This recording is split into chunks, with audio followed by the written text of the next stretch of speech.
Hello, everyone. I'm so glad to be back with you. It's wonderful to be back with you. Peanut hasn't fallen asleep yet. I haven't started talking. He falls asleep when I start talking. I wanted you to see Peanut. You know, Angel already went uh, uh, finished his course in this life. She's buried right out on the corner of the of Mary's little house's backyard. Mary's little house of Centerville's backyard.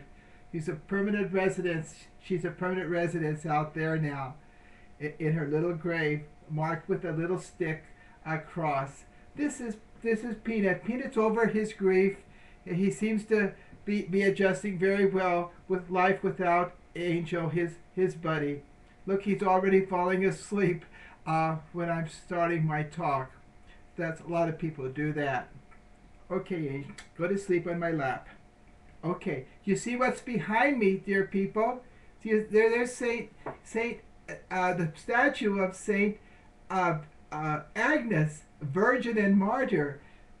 You see, she's holding a little lamb in her arms. Agnes in Greek means, and Latin agnus means lamb. But she was only 12 years old when she was all the force of the emperor of Diocletian and of the Roman Empire was on her. This little girl withstood the Roman Empire to because it was a offense to be a Christian at that time, and she also had the social pressure. She had remember she devoted herself completely to Jesus. She wanted to give herself totally to Jesus, and she didn't want to get married. She wanted her whole being to be totally Jesus. That's what offered virginity is, as you know. And she doesn't share herself with anyone else but Jesus. Well, she had a lot of suitors. Her family was a very well-to-do patrician family. She was beautiful. And inside and out, she had many suitors from many important families, the sons of important families.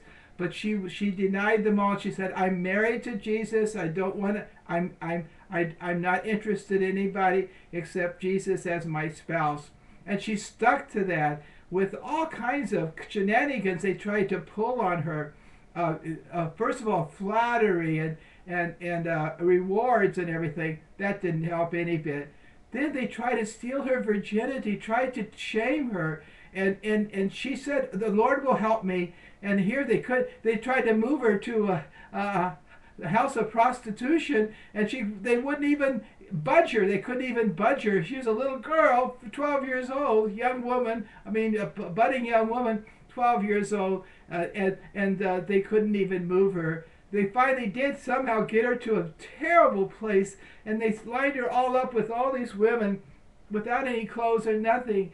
But God made a wonderful miracle. People turned away. They didn't look at her, except one person, one man, started to look on her with lust and go up to her, and he became blind, absolutely blind, and in great pain, breathing in great pain.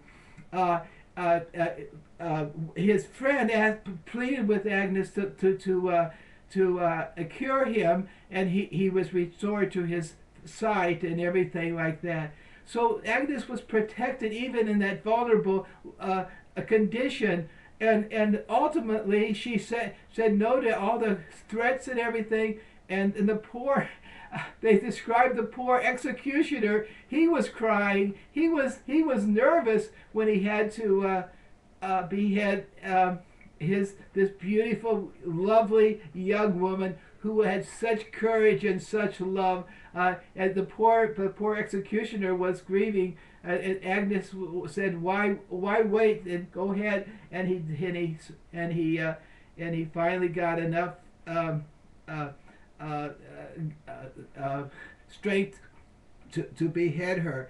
But anyway, that's Saint Agnes, and she's the patron saint of youth, especially of girls, but of all youth. She's very very special. That was in the 300s And here she's still loved. We love her still, Virgin and Martyr, Saint Agnes, Virgin and Martyr. So that's her. The statue was given to us by one of the ministry members who founded on we call Antique Row in St. Louis, Missouri, and she graciously gave it to the ministry. Now it's the churches. All these things here at Mary's Little House of Centerville, we put at the humble service of the churches. All these beautiful sacramentals that we hold in the service of the church, for the veneration of the church, of all of you. God bless you. That's Saint Agnes, Virgin and Martyr.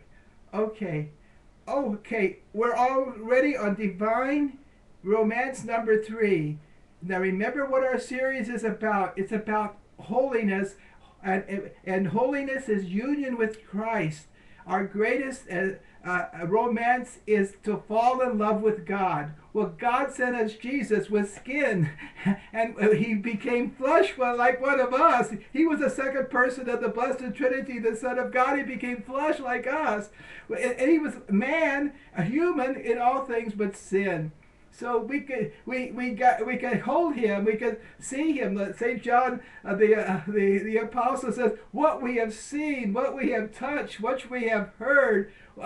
He said, "I give to you." He's saying to Jesus, I proclaim to you. It's about Jesus. He's talking about. He's seen. He leaned against Jesus' breast at the Last Supper.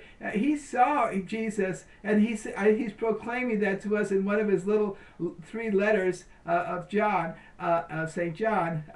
He's what we have seen, what we have heard, all these physical things. Jesus, that's God. And we just celebrated his birthday. He became visible. The shepherds, the angel said, "Go, the newborn king is dressed in swaddling clothes and laying in a manger." A manger, that's where the sheep and the cows and the oxen and the donkeys, but that's where it was. That was a sign. This humble little baby in a manger. That they could see it. And then the kings, right after the big camels coming through there, and all their retinue and all their pomp and circumstance, they come off their high camels and they get down on their knees, take off their crowns. They bowed low to Jesus, this little baby, sitting in Mary's lap, and offer them the gifts of gold, frankincense, and myrrh. So God has become visible, accessible to all of us. And our holiness is union with Jesus. That is our holiness. Jesus is the way, the truth, and the life. Jesus shows us the way to the Father. No one knows the Father except the Son, and no one knows the Son except those to whom the Father reveals him. So when we know Jesus, it's because the Father's revealed him to us. The Father's given us faith. He's given us Jesus, first of all, and faith to believe in him, to know him by the eyes of faith. Not so we could just see a baby, but that baby is God, the Son of God. That's where the faith comes in. Because, well, it's a baby there, because our eyes say, yes, he was a man, yeah, fully man, fully human, except sin, and fully and God, the second person of the Blessed Trinity. God so loved, John 3:16, you all know that one. God so loved us, so loved the world, that he sent his Son, that all who believe in him will have eternal life, will not perish. Oh, I'm so glad to be here with you. And today is the feast of the conversion of St. Paul. St. Paul was a fireball for the gospel. If you want to ask any one model for evangelization, for spreading the word of God, for spreading the gospel, here he is, St. Paul. He is, I can't think of anyone else so full of zeal for the gospel. And even today, the Vatican, our Holy Fathers, released Mission Sunday message on the feast of St. Paul. And you know what that message is? Basically, is that all of us, is a constituent part of the church, of our Christian identity, to share the good news, the gospel, with the world. Not only the Pope and the bishops and priests and deacons and religious, but also the faithful, the laity, us in the pews, we in the pews, we're called to share the gospel too. It's not left up to the professionals, so to speak. We are called ourselves to share the good news with the whole world in the way we can, sharing our love for Jesus. The good news is Jesus. He is our message. He is the gospel. So what St. Paul, the conversion, look, remember, he was really against those people following the way, following Jesus as Nazarene. He was very zealous for the law of Moses, the Torah. He was breathing, like they say, fire for going out up to Damascus and arresting all these people who were following the way, which was known as the followers of Jesus. And he got knocked off his high horse, didn't he? And once he realized who Jesus was, Jesus was the one he was persecuting. And Jesus called him to do a special, to be his servant, to be his apostle to the Gentiles. The Gentiles is all of us, all those who are not of the wonderful chosen race of Jesus, where he came from, of the Jewish people, the Gentiles. But St. Paul, he was sent to the whole world, to the nations, Gentiles, to the nations, to all the peoples, to proclaim the good news. And you know what? That romance for him with Jesus, I think in Galatians, he says, Christ loved me. M-E-E-M-E. He said me. He's talking about his personal relation. Christ died for me. And because he did, Paul's so overwhelmed with love for Jesus that he was to give himself and proclaim the good news to the whole world. And literally he did. The whole known world at the time, the Roman Empire, had all those good roads and everything. And he was on the Roman transportation because he was in chains, because the Jewish people or the people, or his opposition went and had him arrested.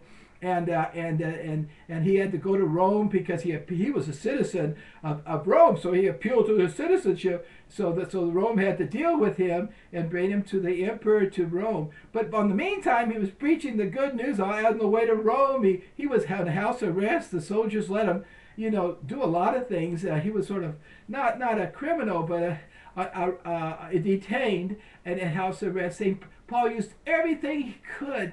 Every way he could, the Roman transportation, even his chains, everything way. And that's what we are called to do. And that's what I want to do on YouTube too, because I too want to be to respond to the call, like you, all of you are called in your own way, in your own vocation, in your own state of life, to share the good news with the whole wide world.